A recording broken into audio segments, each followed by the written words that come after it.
On March 26, 1881, Guccio Gucci was born in Florence, Italy. His parents were humble merchants who made straw hats and expected Guccio to take over. But by the time he turned 17, the business went bankrupt and the family fell apart. Driven out of his house by his father, Guccio hopped on a freighter to England. Once he arrived, one of London's most lavish hotels, the Savoy, took him in. There, he worked as a dishwasher, waiter, bellhop, and later an elevator attendant.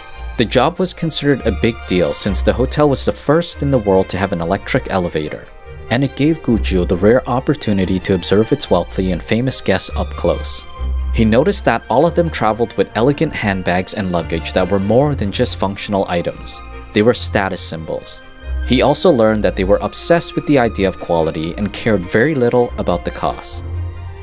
After a few years, Guccio saved enough money to return to Florence and start a new life.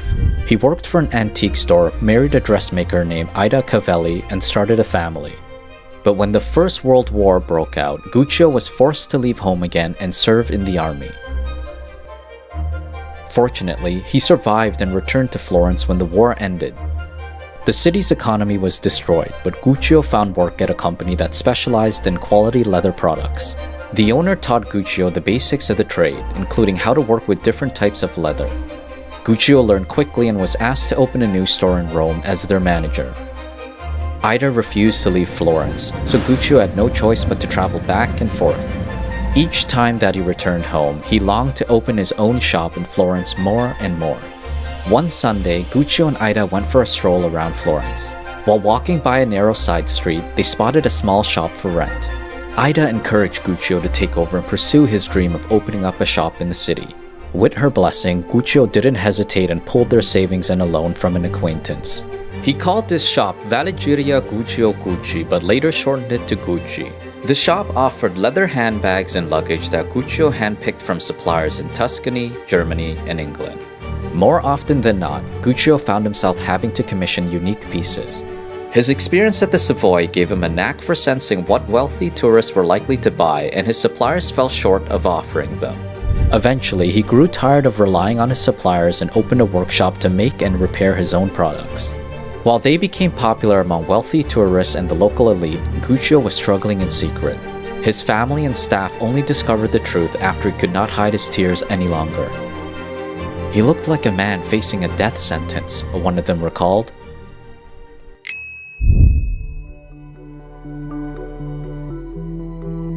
Like many entrepreneurs, Guccio struggled to turn a profit within the first few years of opening. Suppliers who let him buy goods on credit were demanding payment, and some clients did not pay what they owed. Guccio was strapped for cash to pay for his bills and had no choice but to give in to what he had feared most. "Unless a miracle happens, I can't stay open another day," Guccio admitted to his family and staff. Guccio's future son-in-law could not bear to see him in pain as though he was facing a death sentence, so he offered to give him a loan from the savings he put aside to marry his daughter Grimalda. Guccio humbly accepted.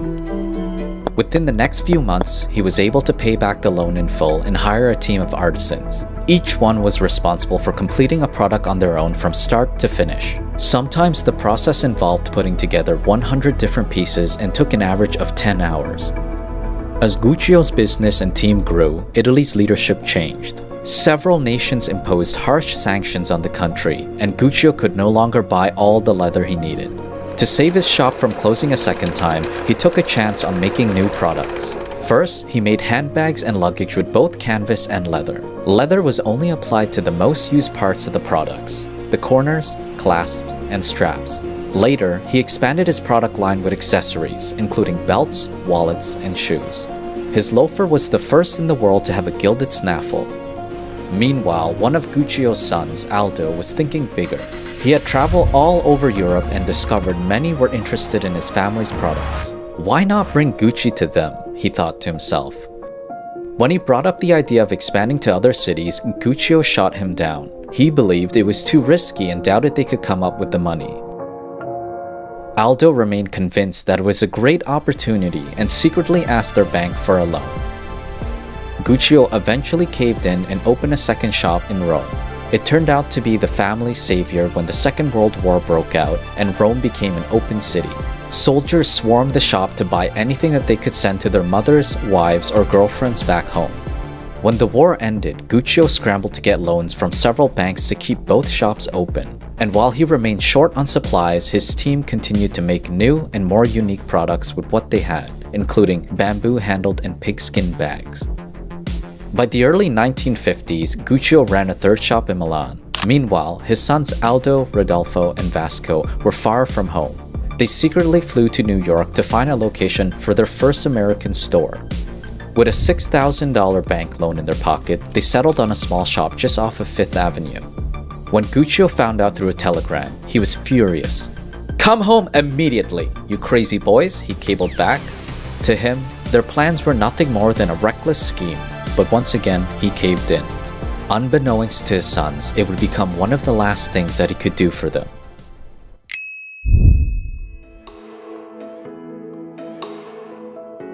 One year later, Guccio's first American shop opened in New York. It made history as one of the first Italian labels to have its own store in the city and was known as one of the most exclusive labels in Europe. Royals and celebrities worldwide were fans, including Queen Elizabeth II, Princess Grace of Monaco, Jackie Kennedy, Sophia Loren, Elizabeth Taylor, and Katharine Hepburn. It was clear that New York was just the beginning of a worldwide expansion and that the Gucci family had much to celebrate. But 2 weeks after opening their store, celebrations came to a halt. Guccio dropped dead from a heart attack as he prepared to go to the cinema with Ida. In his will, he left Gucci in the hands of Aldo, Rodolfo, and Vasco. Grimalda, whose husband once saved the company from closing, was given nothing. She tried to fight her brothers for a share of the company in court, but returned home empty-handed. Afterwards, business continued as usual.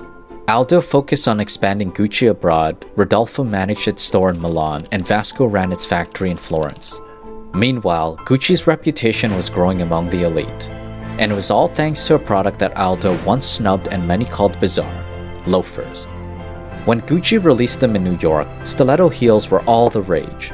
But soon after, women caught on to the comfort and chicness that loafers offered. Eventually, Gucci's loafers became a must-have among men as well. In fact, Frank Sinatra was known to have a large collection. Over the next few years, Gucci continued to make its mark by opening dozens of stores worldwide and expanding into clothes, perfumes, and watches.